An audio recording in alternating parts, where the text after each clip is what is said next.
Happy birthday po kay Julito.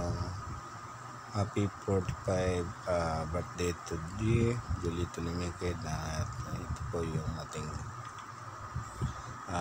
pasyente guys na mahigit na isang taon na po siyang mild stroke at hindi pa siya gumagaling sa kanyang sakit. Wini-wish ko sa kanyang birthday, sana this birthday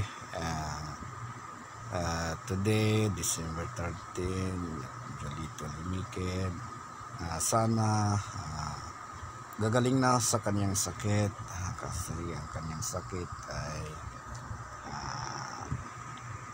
hindi natural, ay sa tinatawag na gidautan o barang.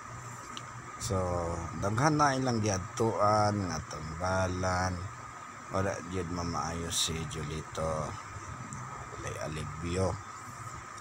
Bisag-asa na lang sila mga bot, wala yapon sila naka kitag tambalan nga makaayo siyang sakit, kay usaman kani kadaya sa mga daot sa tao, tinatawag na barang o ulam.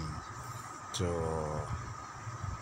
salamat si Julito sa amoa kay Lolo Pasio Hospital Healer nga naka meet naman si Julito, pinagisab siyang igsoon, naka meet up da pinagi lang sa online Facebook, lagi sa akong asawa na si Journalista Aquino nga siya nagkontak sa inyong igsoon na taguan ng asab nato sa pangalan letter G.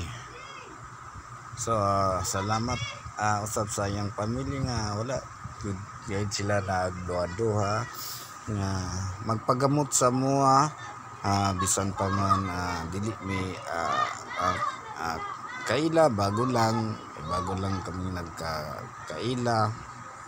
So naningkamot ni nga maayo na gyud si Julito, totally cure na gyud maayo sa iyang sakit.